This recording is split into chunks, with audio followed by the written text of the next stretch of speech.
distinguished speakers for this today conference of the VHS, Professors Chatterjee, Professor Vaidyanathan, and other speakers who are on their way, office bearers of the VHS, the state presidents on the dais, and delegates who have come in their own arrangements all the way here. First of all, I wish to welcome you and great pleasure in inaugurating this new venture. Why was VHS necessary? I have discussed this with Sangha leaders, I've discussed it with Vishnu Parishad, and I felt that while both the Sangha and Vishnu Parishad, they are doing a wonderful job in mobilizing the country against anti-national elements, and they are therefore working on the ground. We needed to tap a section of our society which was brought up in English education, has been associated with the intellectual activities as laid down, or the agenda laid down by the Western countries, and therefore were actually propagating views which the Westerners want us to propagate. This is a follow-up situation of what Macaulay said, that my object of the educational system is to create a person who is Indian in color, Indian in looks, but in propagation, in his views, he is an Englishman. That is, the taste, the idiom, the outlook will be that of English, but his body and his location would be India.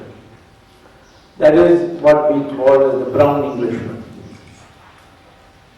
Now that has continued after 1947, thanks to Jawaharlal Nehru, and all our curriculum that was prescribed at that stage continues even today. So we needed a new set of warriors who will argue in English, who are comfortable anywhere in the world, and will put across our views according to what modern science has now made it possible for us to do.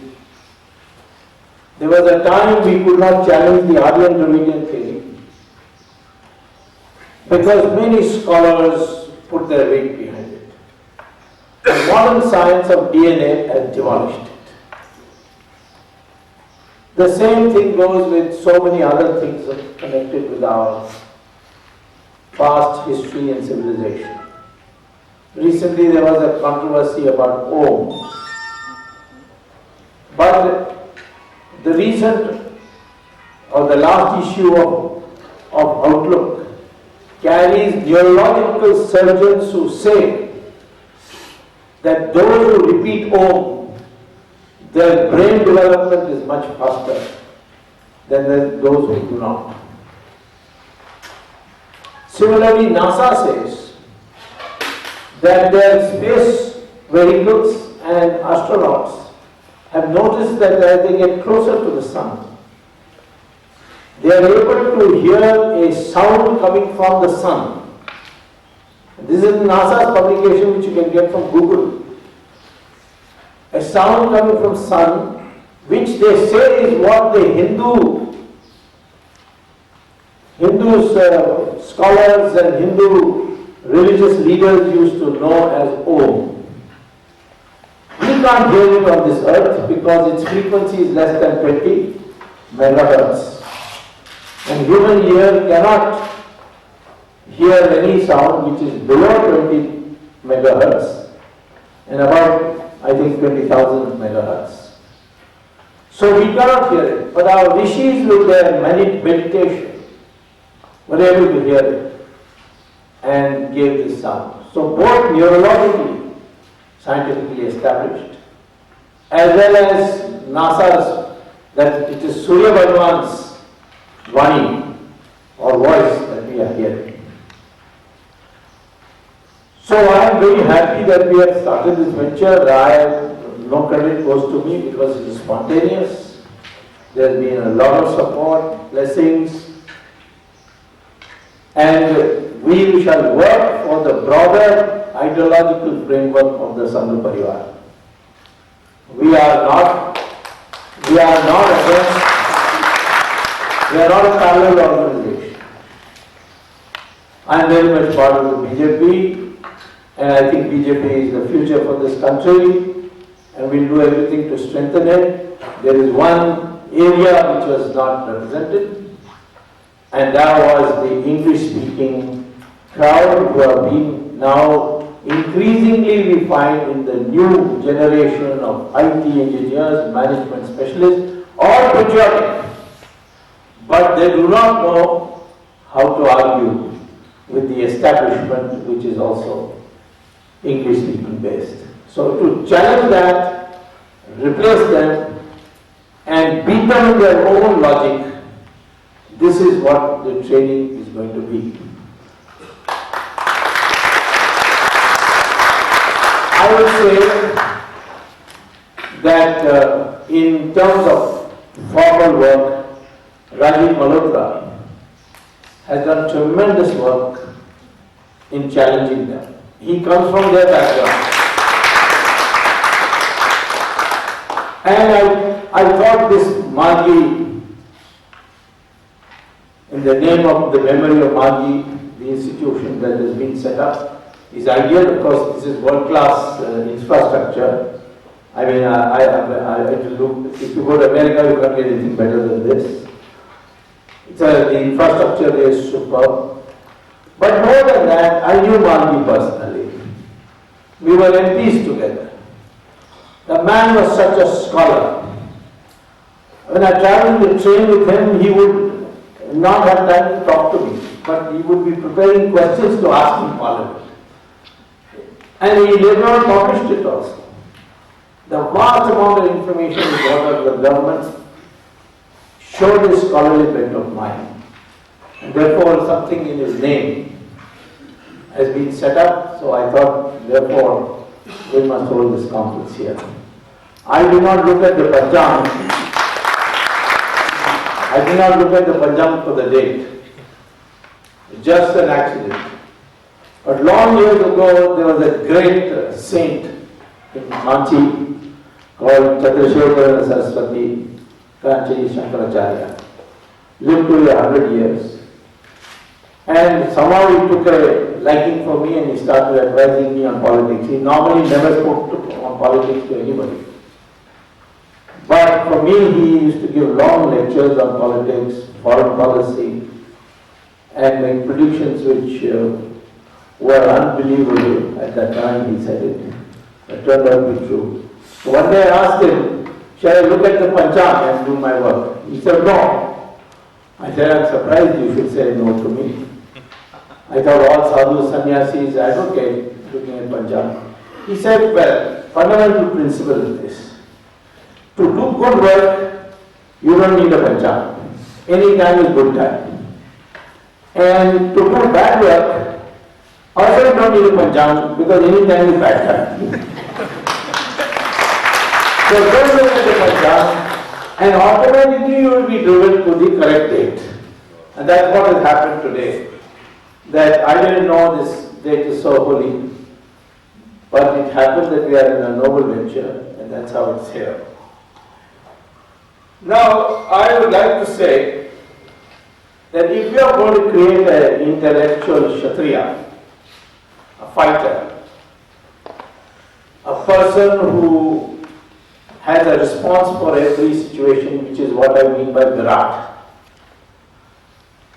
I use the word Hindustan, not Hindu, because we want to bring in other religious groups also who share our views. Shivaji, as Commander-in-Chief, was a Muslim. And the Vijayanagara Empire was founded by two young boys who had been converted to Islam. So we have no hostility to any other religion. But we give primacy to the continuing civilization of India, and that is the Hindu civilization. 46 civilizations have been decided, tabulated by the UNESCO. 45 have disappeared. Only one has survived, and that is the Hindu civilization.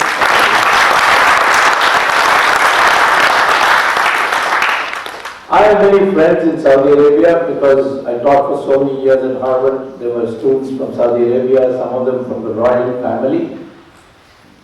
And in fact, one student of mine did ask me one day that we in Saudi Arabia are puzzled by India. We have so many divisions, so many languages, so on and so forth. But yet you have remained through the history. And even today you are 80% Hindu. What is the secret? So this question has never been posed to me, I never even thought about it. He said, why are you asking me this question? He said, see, we are Islamic scholars, our Islamic scholars have studied the spread and rise of Islam. We found every country went and conquered. Within a short period, we converted them to 100% Muslim. For example, Iran was a Zoroastrian country, we converted them in 15 years. Babylon, Mesopotamia was certainly not Islamic. We conquered them, converted those two countries into Iraq, and in 17 years we made them 100% Muslim. Egypt, we made them in 21 years. Even Christianity in 50 years converted Europe into 100% Christian. But in your country, 800 years rule of Muslims, 200 years rule of Christians, and you're still 80%. I want to know the secret. Then I thought about it. I found every part of India, whether by turn or otherwise, kept fighting. And our society valued the losers who fought bravely as much as the winners who courageously brought us victory. Shivaji is a great hero for all of us. But so is Rana Pratap, who spent his time eating chapatis made out of grass in the forest, having been defeated by Akbar. We value the Vijayanagara Empire of Karnataka, which spread all over India, lasted for 300 years. Of course, in the history books there is only one paragraph. There is a Vijayanagara Empire in South India. It lasted 300 years. From Akbar to Aurangzeb lasted 150 years, but our history books has one chapter for each of them. Akbar, Jahangir, Shah Jahan, Aurangzeb. So, despite that, it's a fact. There were fighters in Karnataka who lost, but were great heroes, like for instance Rani Chennamma. Or in Tamil Nadu, Kattabomman, Subhash Chandra Bose. I mean, even today, the people are so crazy to know what happened to him. And the British themselves, the present Prime Minister of Britain said that we left India not because of the Quit India movement. Of course, we admire and respect Mahatma Gandhi for his non-violence commitment, and we feel comfortable about it. But we had made one resolve long years before Queen Victoria took over, that the day the Indian army refuses to take our orders, that day we'll pack up our bags and leave India. Because there is no way to be safe. And Clement Attlee, who was the Prime Minister who moved the resolution or the Act, Indian Independence Act, told an audience in Kerala, in Calcutta, that we left because Subhash Chandra Bose's INA people came back to India and there was an immediate revolt in the Navy and there was going to be an immediate revolt in the army, and we said, time to leave. And we left because of Subhash Chandra Bose.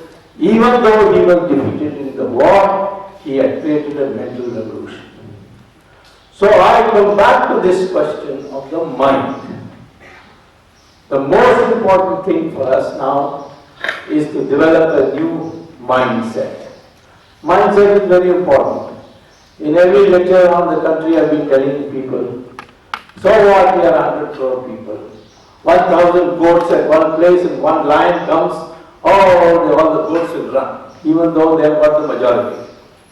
They can surround the lion or the tiger and beat it to death, kick it to death.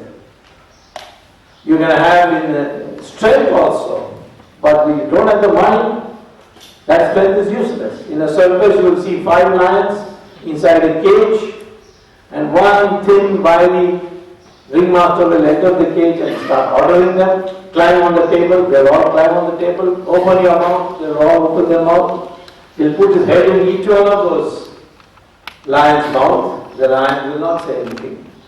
When they have the strength to tear it to pieces, but because the mind is like that. And I have compared our people who have got enormous power but don't know how to use it. Manmohan Singh is an example of being a prime minister and being afraid of one Italian woman. That is the reason. He was also like the circus Singh, he was brought up that way. So we want a new mindset. And that mindset must lead to leadership. Today we have got one of the most famous experts in this field, Professor Chatterjee, was director of IIM. He's written books, some of them become classics, where he's going to talk about how out of the Gita you can get the concepts of leadership. Leadership is something which can come only by mindset. So I think therefore, this VHS should now start imparting an education you can't get in the university. What is our correct history? What is the truth about Aryan tradition? Not only knowing it, but to be able to argue it. On television, very few people want to argue with me on these subjects. Sometimes they start telling lies like Arnab Goswami, but then I put him in their place the right hand. But the fact is that whether it is Rajiv Malhotra or myself, they can ban our lectures, but they can't face us in an argument because there will be finished. And so we must know the correct history. What is our history? Why Hindustan? Because either you are a Hindu, or according to DNA studies, which I have got recently, a very famous study which was published in the Hindu paper, which in my later lecture I circulated. It was actually published in 2009, and the headline of that story in Hindu is, all Indians share the same genetic lineage.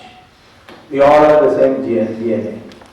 I told this even to Raj Thakre, that your DNA is the same as the UP taxi driver's DNA. So, we are one people. Even Brahmins and scheduled castes, they are the same DNA. North Indian, South Indian, same DNA. Right from Arunachal, there has been some Thai influence, not Chinese. You got it all wrong. A lot of people think that, they can't make a distinction. But the Thai people came to India, settled down in India and adopted Hinduism and founded the Ahom dynasty, which is the only dynasty which never let the Mughals set foot in Assam. They fought it and that to have this kind of mindset, you need not just to be brilliant in your studies. You must be brilliant in studies, you must be serious, you must focus your mind on doing your exams well. But you should also know how to how to win over the other side, how to make friends. If somebody is bent on being your enemy, no harm. Then your Virat group will come and fix him at the right time. But people who are ignorant, to win them, that is today being called in the West as emotional intelligence. Then you must also have moral intelligence, that you should not do something where knowingly you're going to harm somebody unfairly. Yes, competition, one is going to win, another is going to lose.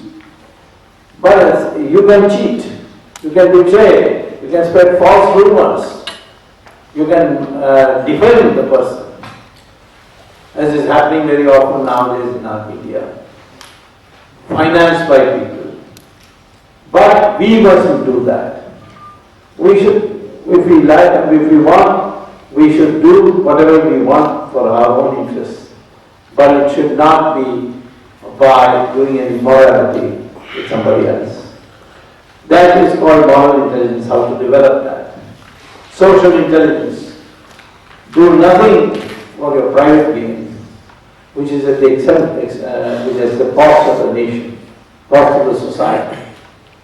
You can't be say that my freedom I can sell, wield the gun, as they say, as they in those days used to do. You cannot own property, because that also power. You cannot own land. That was the concept of the Brahmin. The man, the person who sacrificed but pursued knowledge and told the people the correct path. In our country, we followed Mahatma Gandhi even though he only used to wear a lavoti. In the West, they couldn't understand. How can people follow somebody who is not properly dressed?